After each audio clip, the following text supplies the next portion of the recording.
In the grand catalogue of human arrogance, few things shine as brightly or as terribly as the weapons we fashion to destroy one another. We speak of swords and spears as instruments of death, cold and final. But the shield is different. The shield is a promise. It is the vow that the warrior will return, a portable piece of home carried on the arm, a wall that says, "Here, the world ends, and I begin." But imagine a shield so heavy, so complex, and so bursting with life that it ceased to be a tool of war and became a mirror of the universe itself. This is the Shield of Achilles, the golden centerpiece of the Iliad, where the greatest smith of the gods forges the entire history of the human race into a circle of bronze to protect a killer who is already doomed. We step now onto the burning plains of Troy, into a world where the sand is drenched red and the air is thick with the smoke of funeral pyres. This is the twilight of the age of heroes, a time when men were larger than life and walked the earth with gods as their fathers and lovers, yet died just as miserably. The Greeks have been fighting for 10 years, trapped in a stalemate of rage and grief. The story follows Achilles, the best of all the Greeks, a man woven from rage and speed. But to understand the shield, we must understand the hole in Achilles' heart. His companion, Patroclus, has been killed by the Trojan champion Hector, stripped naked by grief and a rage that burns like a fever. Achilles has cast aside his own magnificent armor, the armor he had worn since he first stepped onto the beaches of Troy. He has nothing to wear. He is vulnerable. And without armor, he is not a hero. He is just a man waiting to die. Enter Thetis. She's a goddess of the sea, a silver-footed divinity who loves her mortal son with the desperate ache of the immortal. She knows that to fight Hector without armor is suicide, so she ascends to the smoking, clanging heights of Mount Olympus, to the workshop of Hephaestus. Hephaestus is the cripple god, the smith, the artisan of the divine.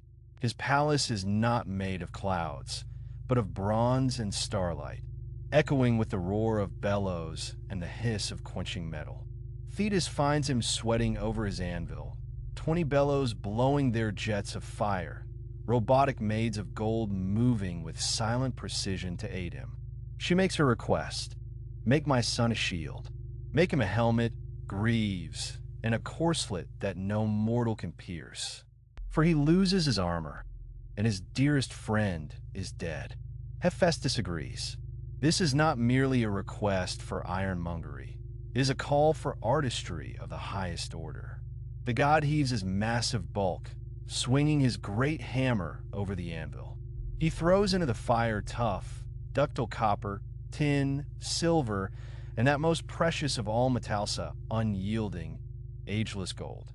He fashions first a massive shield, a thing of 5 layers, so heavy that few men could even lift it, let alone swing it in battle. And then the true work begins.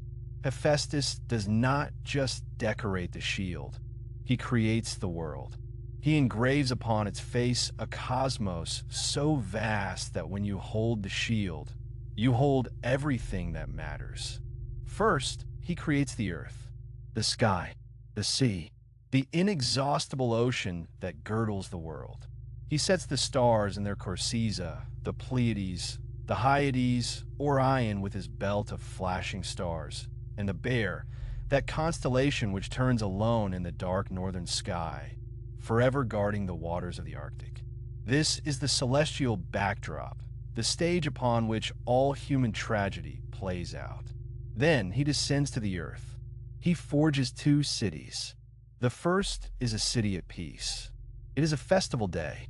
Here, we see weddings in the streets, brides led from their chambers by torchlight amidst the rising songs of the Hymenaeos. There are marketplaces bustling with trade, men quarreling over the price of a slain ox, the legalistic debate of civilization. It is a picture of society at its peak, ordered, joyous, and functioning. But the god does not look away from the truth of the world.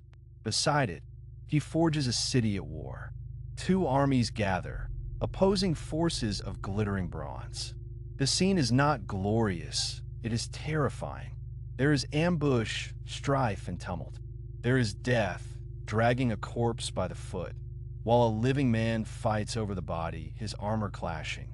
It is a microcosm of the very war Achilles is fighting, a reminder that peace is fragile and war is a devourer of life. Between these cities, the god places the countryside, the rich earth, teeming with life. He puts in ploughmen, driving their teams of oxen through the fields, the earth cracking open in black furrows behind the share. He puts in a vineyard, heavy with clusters of grapes, being harvested by youths and maidens singing a lively harvest song.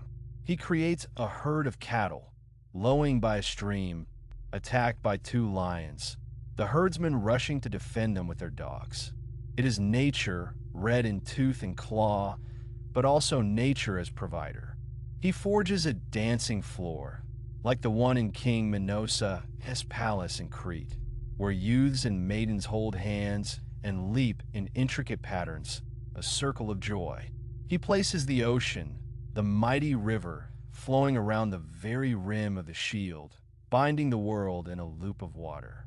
When Hephaestus finishes, the armor is complete.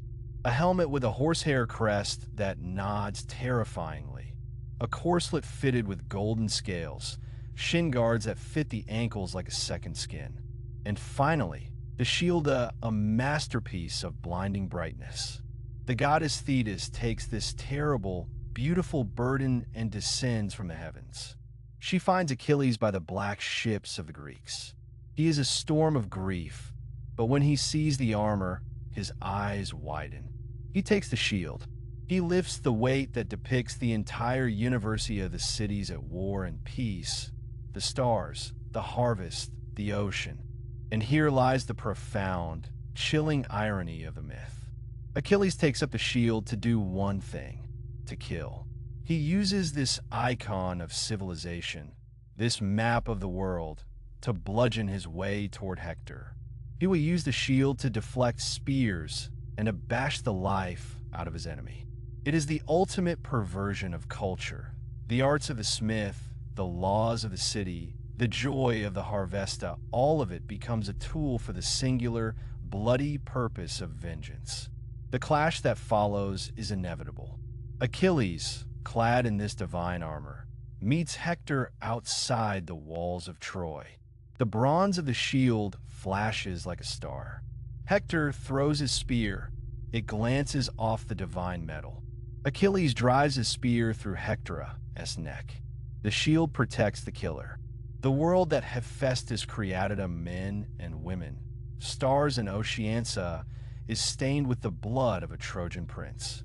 So what does this mean? Why does the poet, Homer, spend hundreds of lines describing a piece of metal before the violence resumes? The shield of Achilles is a shield of ironies. It is the tool of a man who has rejected the world.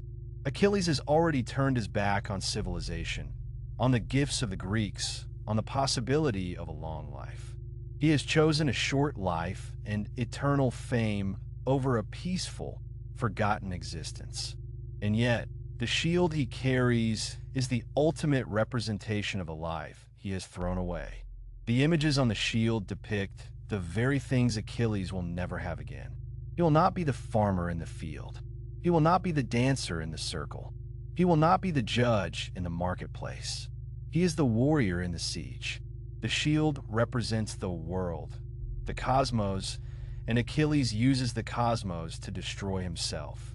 It is a reminder that the warrior fights to protect the city, but in doing so, sacrifices his place within.